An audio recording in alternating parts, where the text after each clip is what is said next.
All right, real quickly from Elon here. You are already sort of a cybernetic symbiote. Neural nets are taking over from regular programming. So you are connected. Yeah, Silicon Valley is really the blueprint for all these kings, these oligarchs, these billionaire class people trying to build out smart cities and smart systems and, you know, advance the future and all that kind of stuff. And Steve Jobs really defines that. You know, having Steve Jobs talk post-mortem through AI in a podcast feels like you know him. The LSD guy. It's very indicative of where we're going with, like, in terms of worshiping, you know, individuals. But I digress. The headline here from Insider: Elon the Everywhere. Elon Musk is worrying government officials with his growing presence in global affairs. Report says he's causing trouble. State and federal governments have poured billions into Elon Musk's science and business ventures and offered the tech CEO lucrative and exclusive government contracts over the past 20 years.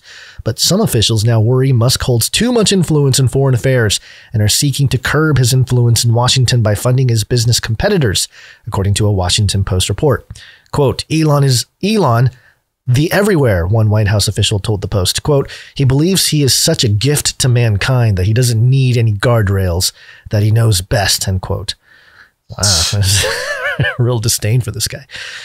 Sounds like he's jealous. While Musk has publicly feuded with President Joe Biden over the last year, he's also been keeping in touch with more foreign prime ministers and presidents as his disapproval of Washington becomes more public, sources close to Musk told the Post.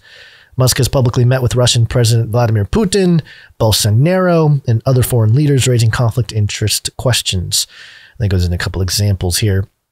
It says, according to a Bloomberg report published Friday, the Biden administration is looking into ways to investigate Musk's $44 billion deal to purchase Twitter as a result of the multiple foreign entities that have invested in the deal. I didn't know about these entities, but they include Saudi Arabia's Prince Alawid bin Talal, Qatar's Sovereign Wealth Fund, and Binance Holdings, which is the biggest crypto exchange out there, founded by Chinese businessman Changpeng Zhao, or they call him CZ. He's known as CZ. The Starlink internet network could also receive a national security review after officials became uncomfortable with Musk's plan for peace between Russia and Ukraine, according to unnamed sources who spoke to Bloomberg. I thought that was the sort of the punchline of the article here, because they're talking about, okay, we're going to fund, we got to fund these other, well, later on it talks about funding other, companies, private companies doing things that SpaceX and Starlink are trying to do.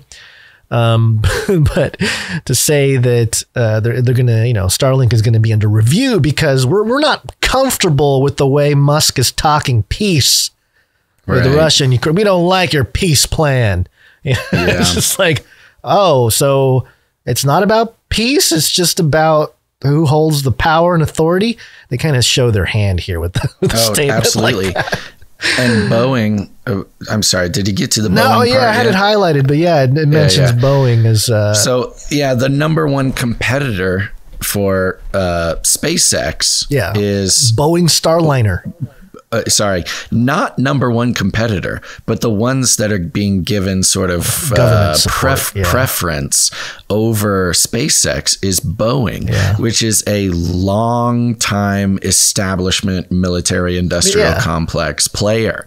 So, it is so obvious that the military industrial complex is unhappy with Elon making sense about Ukraine, that they're they're trying to get their own guys, their own companies to get back in line to make the profit from the war.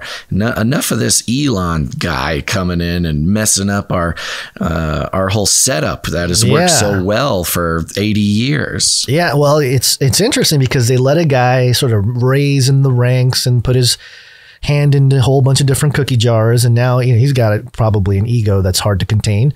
And then you have just him trying to pull stuff off, without the consent of the other rulers or something. That's all, I'm sure, part of the staging as well. And they really just go after Musk, and that's no surprise there. But I thought it was interesting that they're because the irony of it is that you know that Elon Musk is a product of the intelligence operation, the military-industrial complex.